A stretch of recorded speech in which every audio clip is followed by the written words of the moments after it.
Miderios, it's David McGillivray here with another edition of Little Did You Know. It's a chat show in which I talk to people I find interesting. I hope you agree. Now, today's edition of the show, and we do still have builders working on a loft conversion next door. I do hope they and their radio don't spoil your enjoyment too much.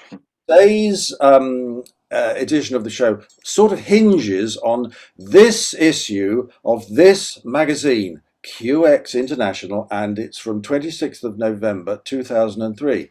Now that is the first issue for which I wrote an article, and here is the said article. It's about this man here. It's Richard Kane. Isn't he handsome? He was a songwriter. He's still with us. He's 93 now. And I've mentioned this on Patreon. If you're not a subscriber, here's the link. He's not that well at the moment. And one of his relatives and I went round to his house to make sure that all his goodies were going to end up in the right place. And some of them are in this house now. Anyway, that's by the by. I started writing for QX around the same time that my guest became the editor, I reckon. That's basically the reason why we're still in touch. He's no longer the editor of QX. He's the editor of Attitude, the UK's leading gay monthly. We were supposed to meet in person today, but instead I've dragged him from his sick bed. How are you holding up, Cliff Joannou? Thank you, David. I'm good. I'm on the path to feeling my sprightly usual self. I won't say young because I think we're all past that bit a little. Oh, you were very young when we first met. We're going to dredge all this up. What a delightful room, Cliff. Did you design it yourself? This actually is my vision. Yes, it's our little speakeasy / snug. It's our living room, well, my living room, and I like some little Art Deco influences. I'll get out the way so you can see the full view. It's gorgeous. Yeah, it's a little kind of bolt hole away from the world. My little cinema room, because we're quite fond of the odd cinematic viewing pleasure, as you know. Lovely. Are we allowed to say that you are in London? That's correct. Yeah, I'm in Brixton. Splendid. Now, do you mind going back in time, not just 20 years, but back even further than that? Gosh, if you've got your time machine, let's go for it. Absolutely splendid. Let's start it now. I've just pressed the stopwatch on my phone because it all has to be timed, and my glamorous assistant, alas, is not with me today. Now, I've been looking you up online, Cliff. Not an enormous amount of interviews. You're not for them. So is it going to be like pulling teeth today? I'm one of those people that's consciously stayed in the background because I find it's very easy in this industry for your ego to become more important than the job, and nobody is ever more important than the publication or the brand they're working for. And I've seen other editors or other people that represent establishments position themselves or just naturally become somebody that supersedes the position they're in, and it might be fun for a short time for that person, but inevitably it ends, and often, you know, it can look a little bit like an ego trip. And I thoroughly enjoy the job that I do, and the jobs that I've done some incredible things, but I will never say I have been bigger than any of the companies or people I've worked for. That explains that. Thank you very much. Cliff, that your career could have gone in any number of directions. I'm thinking music, certainly, politics maybe, but instead you chose journalism. Oh, there's too many naughty videos for the politics one. What was your earliest ambition? It's funny, I was thinking about this earlier because I thought this question would come up having watched previous episodes. And I was brought up in I guess we'd say lower middle class, upper working class family. I'm a first generation immigrant. My parents are from tiny villages in Cyprus. They came over here with nothing. I remember, dad nearly lost, worked 2 or 3 jobs in my early life. So we didn't really, we were just taught to survive and to get by. So I didn't know what I wanted to do for a long time. And I certainly had a difficult time trying to find out who I was, especially growing up in a Greek family that went to church every week, growing up in Croydon, which is a very macho environment. So for me, trying to also factor in what I wanted to do for work was hard enough as it is, let alone trying to survive and like trying to figure out who I was as a person. So I always had a flair for writing, but I never know which direction to channel that in. And it wasn't until a best friend at college, a Roman Catholic school I went to the Brit school. And then we were the third year to be inducted into the Brit school, which is now quite famous for some big artists like Adele and Amy Winehouse. And it was there where I kind of started going in the direction of writing. And not only that, but you started the Brit School's first radio station. You've dabbled in. Goodness. You have done your research. I do, Yes. do try. What was the station called, and what did you do on it? Oh my goodness me. I want to say it's called Network 25 or something. Crikey. And I was well, we were the creative directors, like we were running the station, we set it up. It was a school project that hadn't existed before, but there was a network in the building for a radio network that existed within the school, and it hadn't been used, and they had state-of-the-art facilities. Obviously, by these days, it was all analog back then, so you were splicing together radio programs after recording them and editing them together and sticking together with tapes. So it's very old school. I think it was like the last generation before things moved digital. So it was a huge learning curve, and radio was part of my media studies. And I guess the control freak in me was the one that wanted to run the station and kind of be the creative director. Well, you've done rather well for yourself, Cliff, I have to say. For example, in the Pride Power list, published earlier this year, well, number 1 was Ollie Alexander, but number 28, Cliff Joannou. Oh, well, I was higher than Hazel Dean, bless her. Do you get a certificate or anything like that? I think I get a mention on Twitter.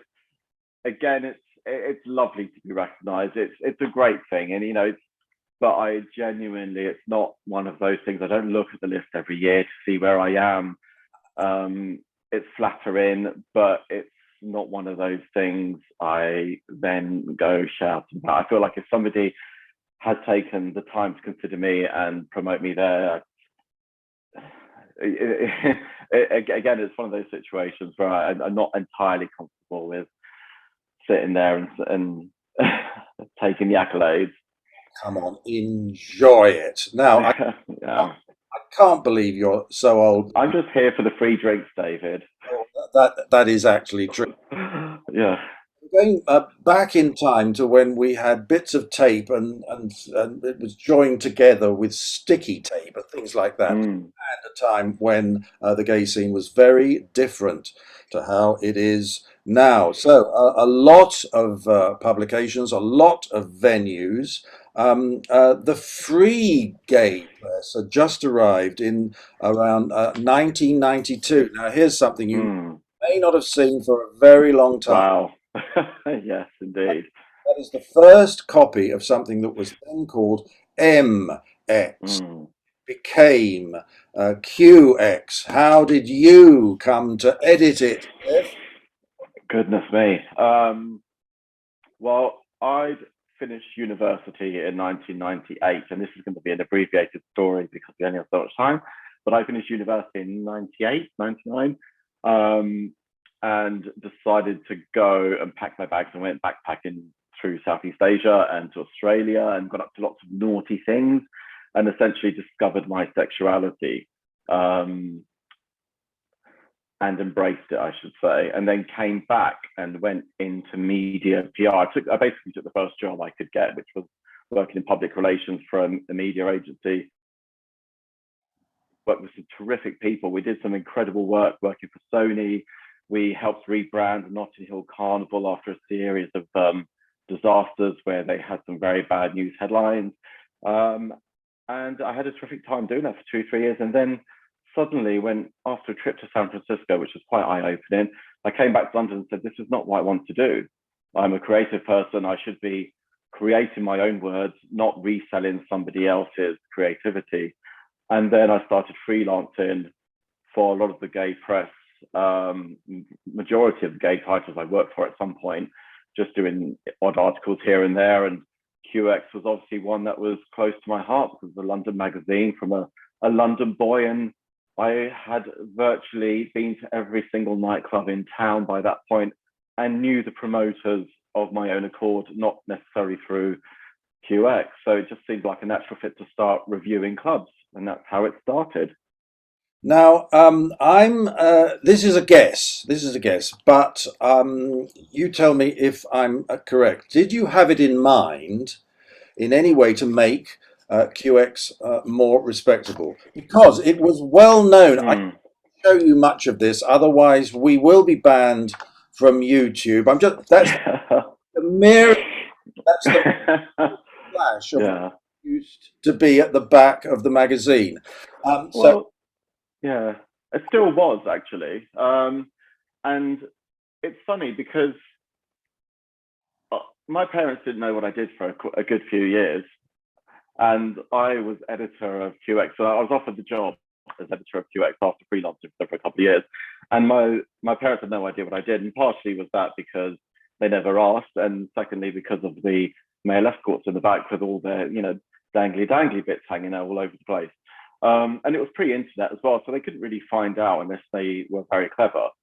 But part of me was always aware that the gay scene had evolved and changed, and it had come out of the shadows. Like the 90s were a time of development for the gay, the Village Bar. I hear stories about how it was one of the first bars in Soho to remove the covers from the front of the bar and let people see in, whereas before everything was closed off.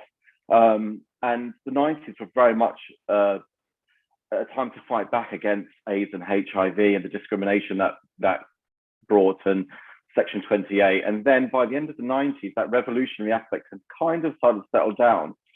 And the 2000s, when I was sort of editor of the magazine, were a time where the gay scene had become a business, not in a negative way, but they were respectable businesses. These were brands and they were bars and clubs.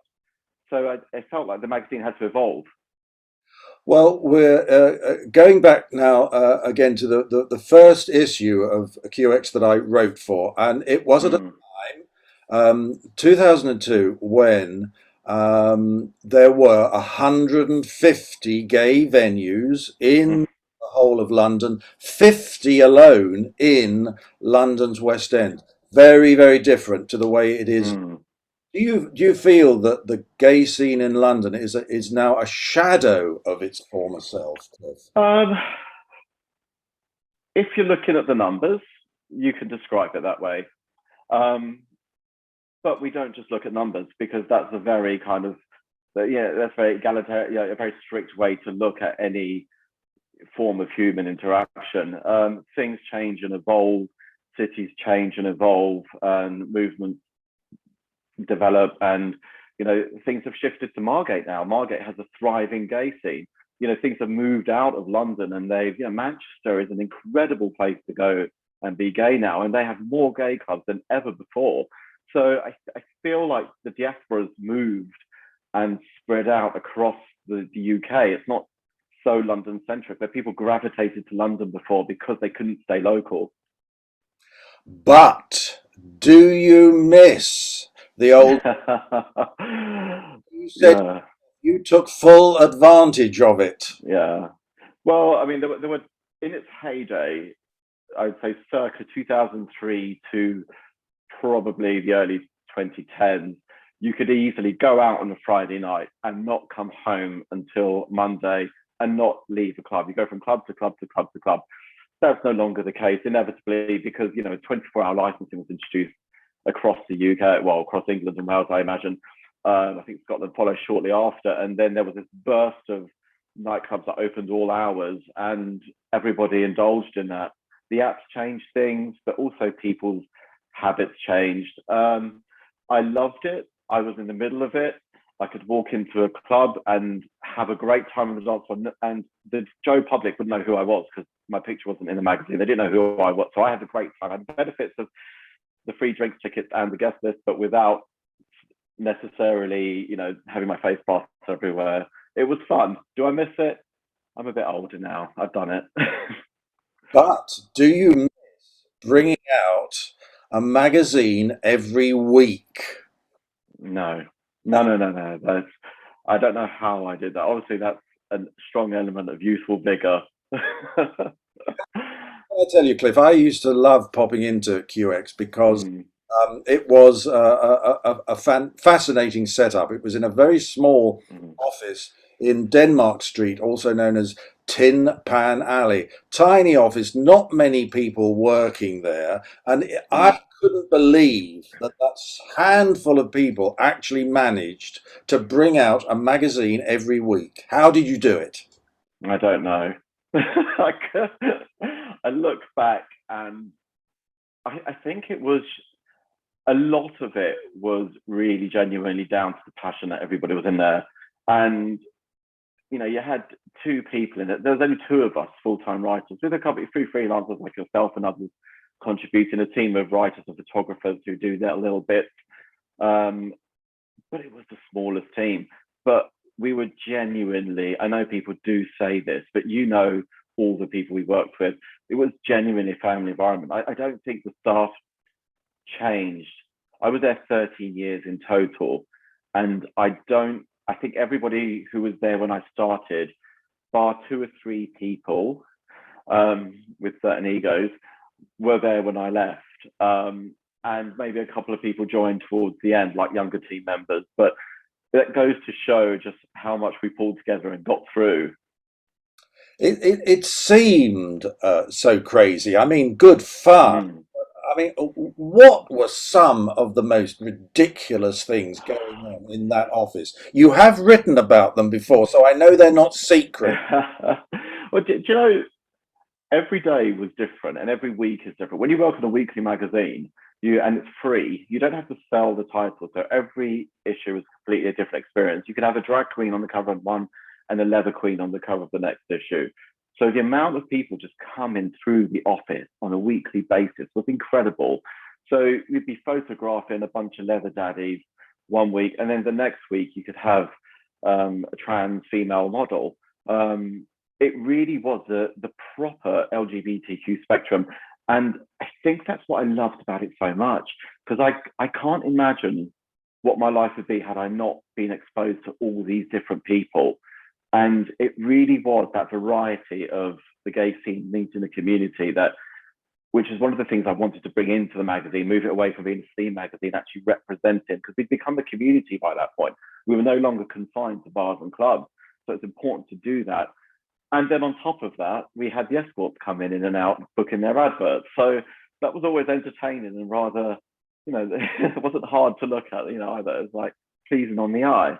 So, there was you name it, we saw it in that office. Well, just before you left QX, you were involved in a campaign to make gay sex education mandatory in schools. So you were getting involved in that sort of thing Mm. even then, and you've remained a bit of an activist, haven't you?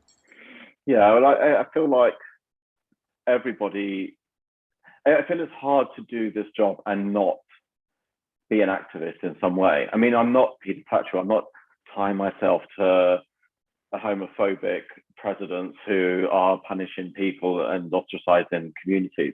But I can do what I can in my own way, which is why it's important to speak out. And actually, QX helped me realize my sexuality is not something to be ashamed of. I mean, if it wasn't for QX putting the escorts in the back of the magazine, which the police and the authorities turned a blind eye to and allowed. And the reason they allowed that to happen is because it took the escorts off the streets. So, I mean, you're not old enough to know, David, but back in the day, they'd be loitering around Piccadilly and on the streets of London. But you didn't see male escorts on the streets of London for that purpose, because they were allowed to advertise their wares. And there's a lot of reasons behind that, which we probably don't have time to get into. But essentially, it allowed me to see that gay sexuality was not something to be afraid of. But what we don't have, the reason I did the sex education campaign is because we were talking a lot at the time about chemsex. And we were talking a lot about sex and drug addiction that gay men were enduring and still continue to do so. And a lot of that was brought about by the shame that we feel growing up, because, you know, we're brought up as straight people. We're not brought up as gay people. We have to discover our sexuality. And often we're brought up in homophobic environments, and school is not a place that educates us about our bodies in the right way. It doesn't tell us that, it tells us about procreation. It doesn't tell us how your body, it can be a tool for pleasure and respect. So it dawned on me that a lot of the problems we were seeing with chemsex and sex and drug and alcohol addiction were actually down to the fact that schools ignored homosexuality. And so we put this campaign together, again, another long story, to actually really push the government to introduce sex and relationship education that was LGBTQ inclusive. Well, you've been foremost in a lot of campaigns, Cliff, and I'm very glad to be able to record that on the show. We're going to take a break now, because we're going to see a trailer for a Peccadillo release, and this one is for a film called Body Electric, and it's from Brazil. While you were traveling the world, finding yourself, did you end up in Sao Paulo? I've visited Sao Paulo twice, but not while I was traveling the world. That was actually a Sao Paulo Pride. Ah, of course. There are stories to be told, David. There are stories to be told about that. Well, maybe get to them on Patreon. Sao Paulo Pride, one of the biggest in the world. I think for a time it was the biggest. This film was shot in Sao Paulo. Have a look at this and then join us again in a couple of minutes. A gente começou a se aproximar. Tá todo mundo de cabeça cheia. E aí só quer desaguar.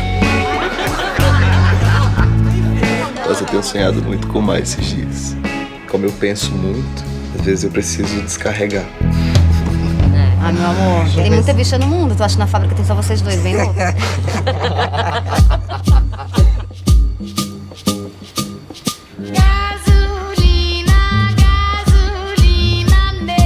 Esse vestido aqui foi tu que fez? Você gosta? Ah, eu adorei. Gente, esse é o Elias. Oi, querida. Pode desenhar uma roupa pra mim, por favor? É possível? Vai desenhar roupa pra família inteira. Elias, será que não tá bom? Ninguém vai dar falta de nada, viado. Quem fizer igual a gente leva pra dormir lá em casa.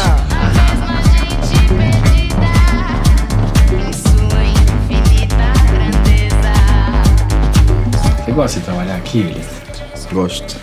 As relações de trabalho são muito delicadas. Esse seu envolvimento com as pessoas da fábrica, por exemplo, me preocupa. Você não precisa diferenciar as coisas, né? Acho que você podia separar mais as coisas, sabe? Vou te confessar que às vezes nem eu me aguento. Pra ser tão viado assim, precisa ter muito mais, muito talento. Vou te confessar que às vezes nem eu me aguento. Pra ser tão viado assim, precisa ter muito mais, muito talento, hein?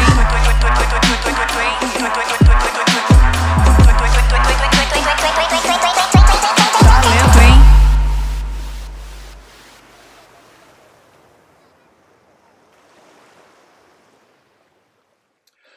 That's Body Electric. It's a release from Peccadillo Pictures, and I remember seeing that at BFI Flair in 2017.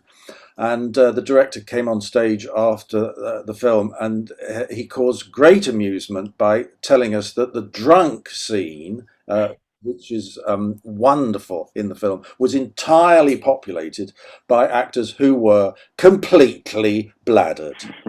So what? Method acting, isn't that? It wasn't acting.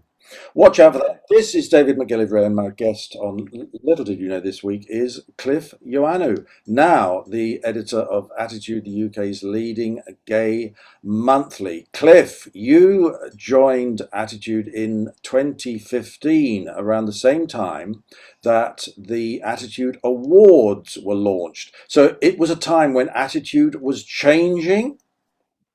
Yeah, it was the Pride Awards. So the Attitude Awards began, it's the 10th anniversary this year, so they would have began in 2012, which was before my time.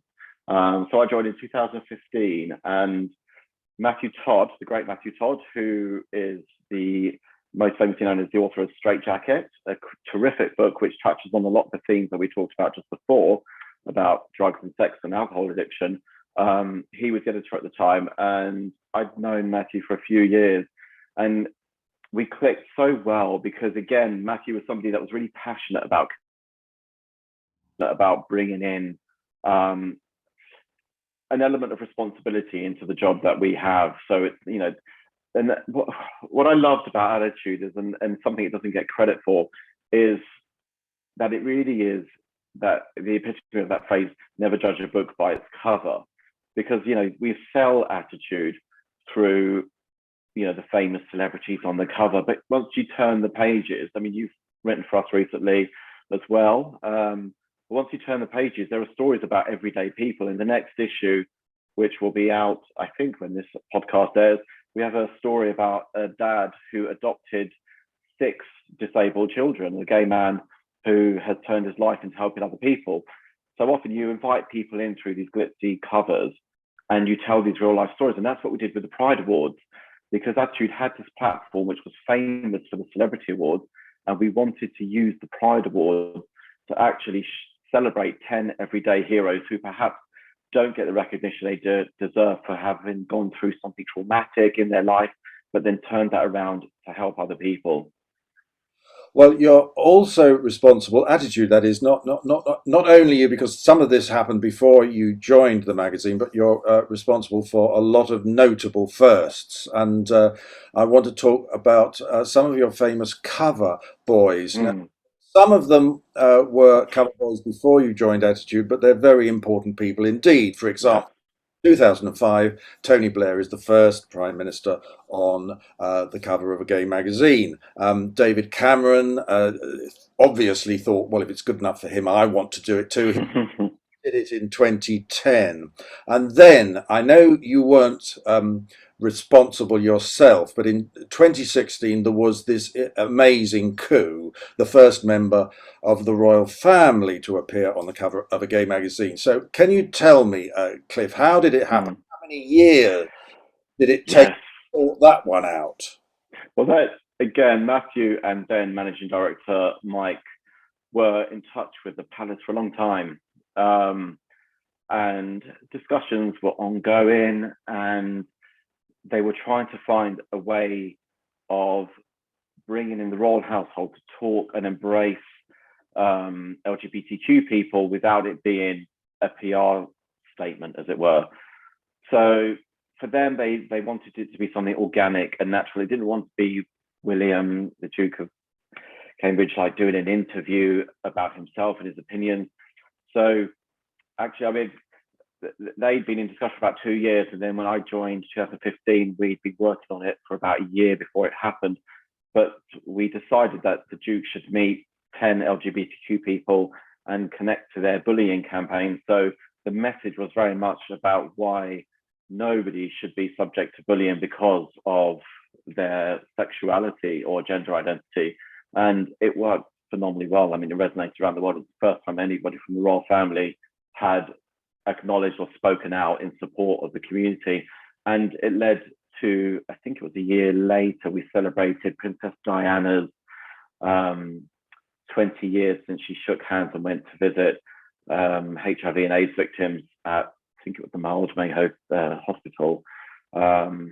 And we celebrated her legacy, and Prince Harry came to the Attitude Awards and again delivered such a moving speech, and again just embraced the community in a way that the royals had never done before. Well, the Prince William cover went around the world, international fame for Attitude, but there was more. There was more. I want to mention codebreaker Alan Turing, another Mm. cover boy. He won a posthumous award from Attitude in October 2013, presented by John Bercow. Now, in December 2013, he was granted a posthumous pardon because he went to jail in the Mm. 1950s for being gay. Was there any connection between the Attitude Award and then what happened later? Yeah, that was a campaign again. Matthew Todd using his platform and the Attitude platform to really push to recognise the horrors and injustice that had happened to Alan Turing. Obviously, there was lots of people involved. You know, no man is an island, and we don't achieve these things on our own. But there was a group of, it was with Attitude and the drive that Attitude pushed forward to recognise this and promote the fact that Alan Turing should, be recognized for his achievements and what he did and the horrors that then followed in his life. So yeah, it's another proud moment in the long history that we have. And he's now on banknotes. How about that? Wonderful. Yeah. Um, uh, Another cover boy, Cliff. It's Adam Peaty. He was a cover boy earlier this year. He's now an Olympic gold medalist again. Mm. Is it you personally? How do you manage to get people onto the cover? What's the process? Well, Adam Peaty was 3 years ago, I think, after the last Olympics. 4 years ago. Tom Daley was this year. Tom Daley, who won gold for diving, one of the first golds for the Olympics this year, and Tom was on the cover with his dive partner Matty. But yeah, the covers are always tricky because obviously you want somebody that will sell because we're a magazine, and there's no point producing it if it's not going to sell. But at the same time, you have a responsibility to tell a story. And I remember when I took over as editor of the magazine years ago now, I've actually got the first issue here that I did. Yes, please. And it was the cover of the victims of the Orlando shooting. And it was, the world moves so fast, it's really easy to forget what the impact that had at the time and the shock that we all felt when we heard this had happened. And it's the kind of thing we usually expect to happen in other countries, and it was here in the West on our doorstep. So it was a really important moment for me. That was my first issue as well as editor after Matthew had stepped down, to recognise the fact that Attitude was more than just, the magazine that's famous for doing, famous for these celebrities on the cover. So we put those victims on the cover and recognised the fact that this was a momentous occasion in gay history. A sad, a terrible one, but one that we have to remember. And the same thing applies with every issue we do. There are times where you want to do something sexy and cute and put a handsome guy on there like Tom Daley, but then also there needs to be heart and story behind there. For example, Tom is an incredible role model for a lot of people, a lot of athletes. He came out at a time where, there weren't many out athletes, and there still aren't. And it's the same thing. I would say probably when I started 5 years ago, 8 out of 10 cover stars were straight, and they were appealing to a gay fan base. They'd take their tops off and go shirtless. But then we changed that. We very, very rarely put a straight person on the cover unless they have a strong connection to the queer community.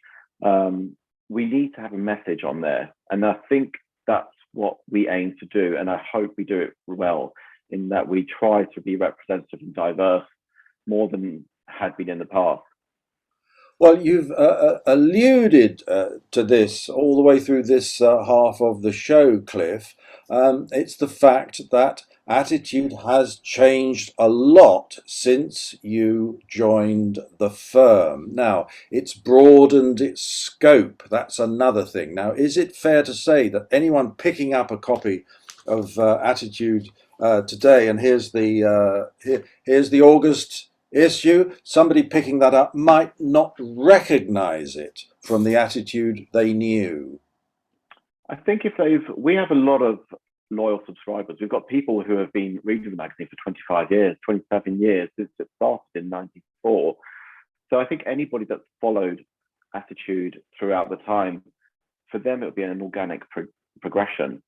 I think if somebody hasn't picked it up in maybe 10 years or 15 years, or through the work that Matthew Todd did towards the end of his editorship and the work that I've tried to do, we'll see it, we'll not recognize it, because what we've tried to actively do is introduce more real stories in there, more stories about people who are doing everyday incredible things, as well as the celebrity stuff, and actually talk about mental health, talk about addiction, talk about the things troubling our society, celebrate the good things as well, and actually celebrate people's achievements when people come out and, or they've had a difficult life and they've got through it, those kind of stories that uplift us.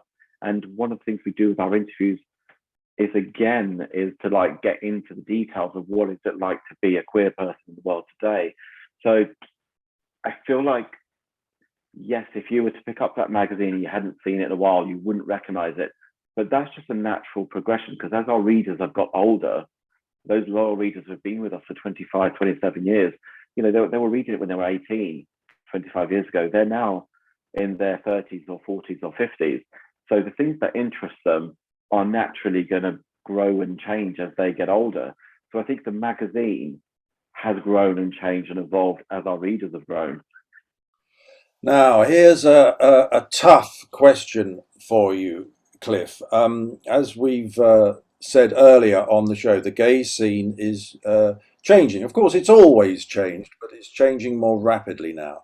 And with regard to Attitude, the scope is so broad now that in the current issue, which I just held up, there's an article about a disabled female stripper. Now, if everyone is coming together in a gay magazine like this, what does that mean for the future of the gay scene? Is there going to be a gay scene in the future? Yeah, I think it will change and it will evolve, and it won't look like anything we recognize. I think there will still be a desire for gay men to meet gay men. And actually, I think what has happened in the last 5 years is clubbing has kind of gone back underground. Like, if you explore now, like the venues and the events that are popping up in East London, places like Adonis or other warehousey type parts like Chapter 10, they're much more Berlin style. They're much more about the music and congregating and dancing and coming together. I think we had a period where the apps sort of drew everybody away. But now people, even the apps couldn't stop the gay thing continuing. And yes, there are less bars and clubs, but that's because we're more integrated in society. But I think there will still be a need for gay men to meet and speak to each other, whilst Attitude will always embrace LGBTQ people on the spectrum of sexualities and genders. It still remains primarily a magazine for gay men. So, we're not going to suddenly stop being gay men, but we might still want to hear other stories. And the same thing with the gay scene. We're still going to want to go out and be in a bar full of other gay men. Here's a question I'm going to ask you. You're going to wonder why, but there's a reason, Cliff.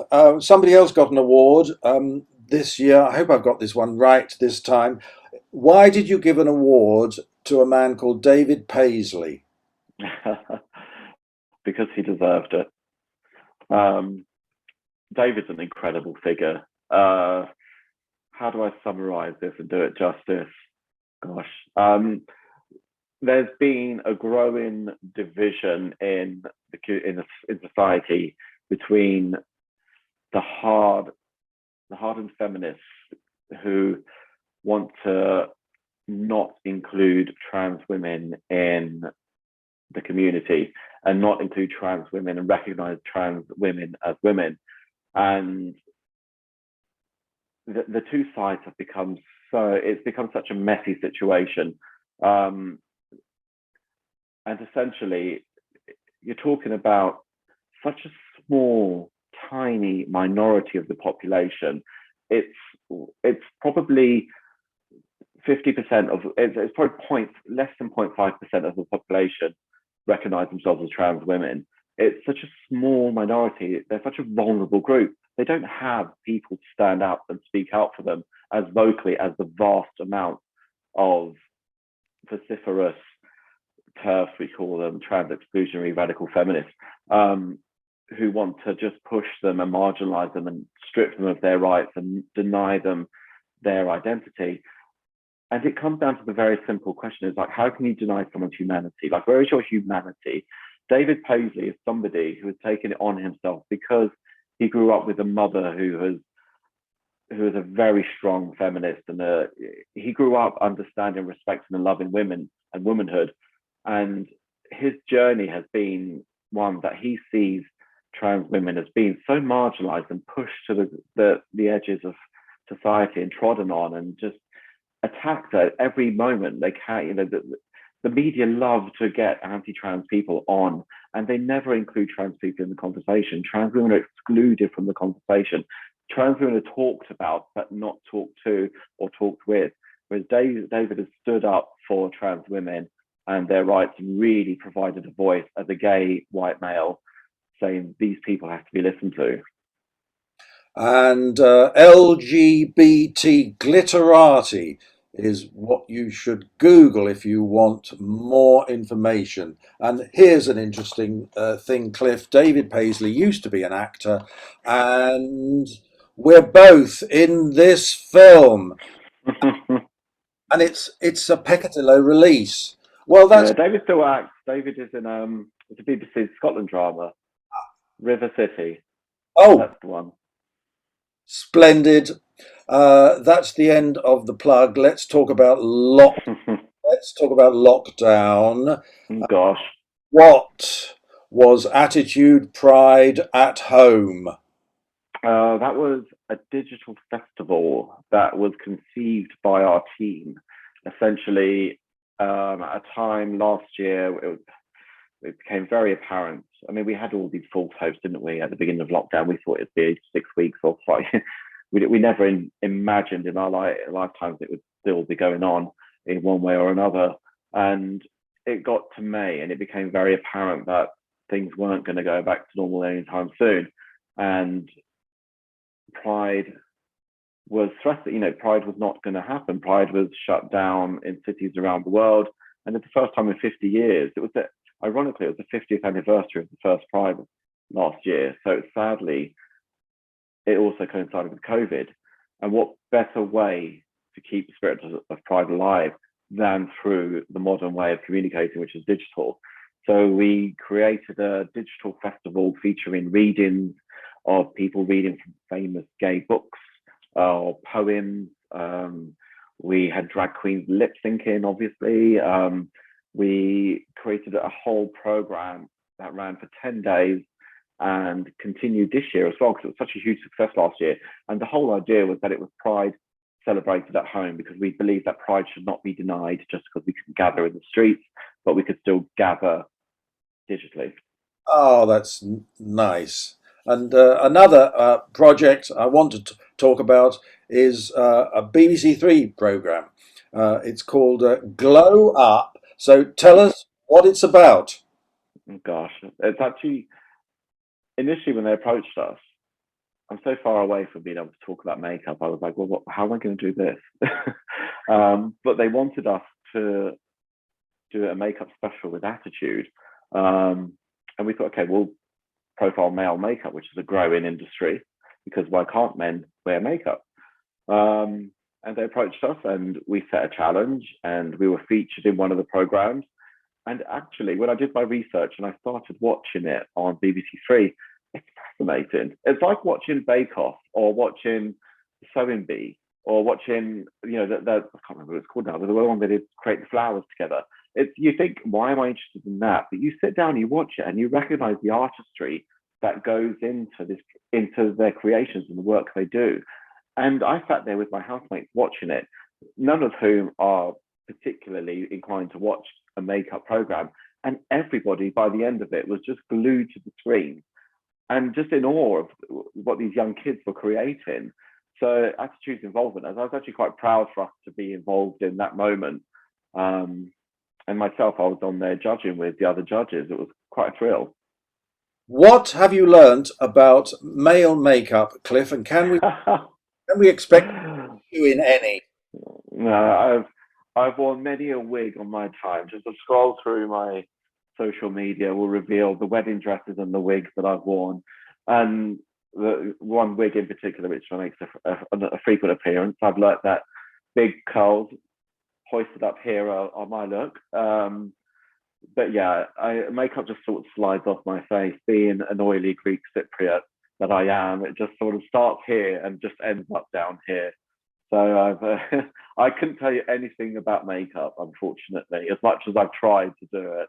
Well, I'm going to say something controversial, and that is that I consider this as male makeup. And I don't know about you, Cliff, but I spend as much time trimming this as the average woman spends on her makeup. Do you trim yours a lot, Cliff? I did just today. You see. But you see, I do mine because it gives me the illusion of cheekbones, you see. Because without this, I have a very round face. I can't remember you without a beard. On you, it's good, Cliff. Thank you so much for joining us on Little Did You Know. Alas, we have to wrap it up, but we're going to continue this on Patreon. Subscribers will know that if you go there now, you'll find us waiting for you. And if you're not a subscriber, here's the link again. It's so easy to join the gang. Cliff, you will hang around, won't you, to answer even more embarrassing questions for Patreon subscribers? Oh, maybe. You tease. Join me again next week, if you would, please. My guest will be Cleo Sylvester. Now, where can I begin with Cleo? Well, 1964, when she made a record, and her backing singers were the Rolling Stones.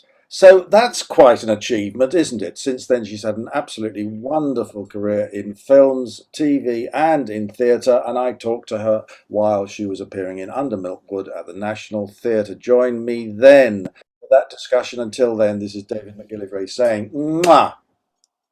Bye.